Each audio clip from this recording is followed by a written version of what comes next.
भिवंडी तालुक्यातील धामणगाव येथे श्री विठ्ठल रखुमाई मंदिराचा वर्धापन दिन सोहळा मोठ्या भक्तिभावात व उत्साहात संपन्न झाला।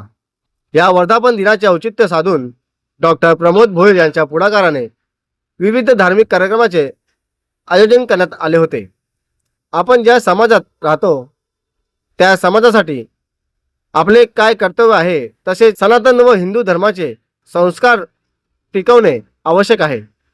हा उद्देश डोळ्यासमोर ठेवून हा वर्धापन दिन सोहळा आयोजित करण्यात आला होता।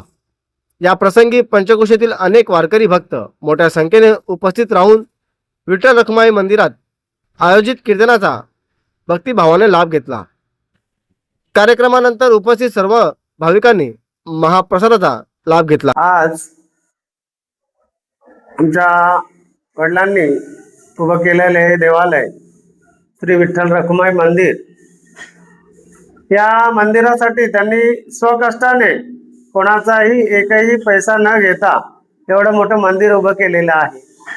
आणि ते आजच्या ह्याच्यात मला तरी वाटतं आम्ही वारकरी आहोत आणि माझं तर आव्हान आहे, आम्ही असं संप्रदायाच्या नियमाप्रमाणे कोणाला आव्हान देऊ शकत नाही, पण किती बंगले लोक बांधतात, पण माझी तर इच्छा आहे की माझ्या गावातील कोणीतरी याहून मोठं देवालय आपल्या स्वकष्टाने जर बांधलं तर मला नक्कीच त्याचा आनंद होईल। आणि मला या गोष्टीचा नक्कीच अभिमान आहे की आम्ही तर सर्व कमवते असून सुद्धा माझ्या वडिलांनी स्वतःच्या पैशाने मंदिर उभं केलेलं आहे। हे छोटं कार्य नाहीये आणि तोच वारसा पुढे चालवायचा आहे आम्हाला। आणि त्यासाठीच आम्हाला पांडुरंगाने शक्ती द्यावी, सुबुद्धी द्यावी आणि ही पांडुरंगाची सेवा निरंतर घडत राहावी। कारण या अशा उत्सवामधूनच, या शक्ती स्थळांमधूनच हिंदूंना प्रेरणा मिळणार आहे।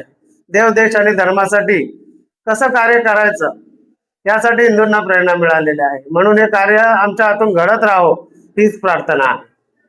आज आमचा हा एकाच दिवसाचा कार्यक्रम असतो, पण या एका दिवसात सकाळी काकड आरती, त्यानंतर अभिषेक, कलश पूजन आणि त्यानंतर 10:30 वाजता, 10:30 वाजता भजन सेवा, त्यानंतर दुपारी 1 वाजता महाप्रसाद आणि त्यानंतर पुन्हा 2:30 वाजता भजन सेवा झाली।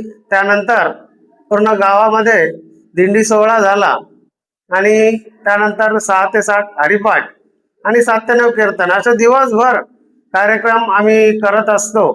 आणि त्यामुळे चांगले आमच्या गावच्या लोकांचा प्रतिसाद आहे, वारकरी आमच्या बंधू भगिनींचा प्रतिसाद आहे आणि त्यामुळे चांगला आनंद मिळतो। आता ग्रामस्थांचा सहभाग म्हटलं तर माझे हे घरचं खासगी देवस्थान आहे, तरी सुद्धा ज्यांना धर्माबद्दल प्रेम आहे, वारकरी संप्रदायाबद्दल प्रेम आहे, ते नक्कीच आवर्जून उपस्थित राहतात। आमच्या गावात आज देखील इतर कार्यक्रम असून सुद्धा आज 300 लोक येथे उपस्थित आहेत। हे खूप चांगलं आहे असं मला तरी वाटतं। या कार्यक्रमासाठी उपस्थित सर्व नातेवाईक, मित्रमंडळी जे आमच्या इथे आवर्जून उपस्थित राहतात, कारण आमचं घरचं कार्य आहे।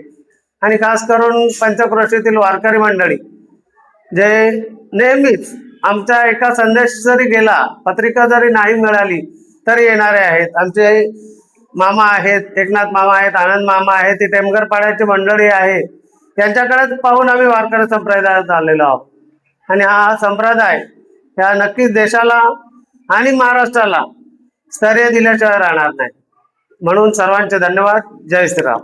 पण याने झडपलं तर हा सच्चिदानंद आहे, सत म्हणजे आपल्याला अमरत्व प्रदान करतो।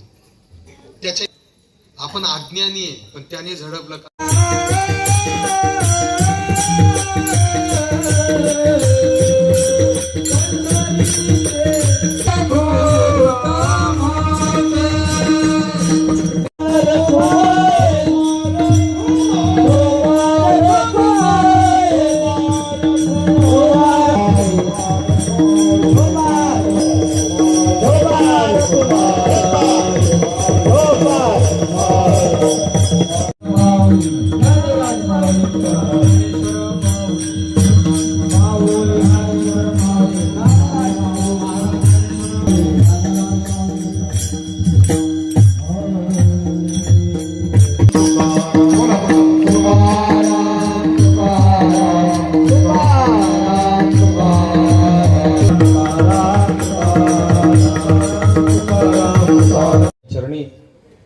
अर्पित करून सेवेला इथेच पूर्णविराम.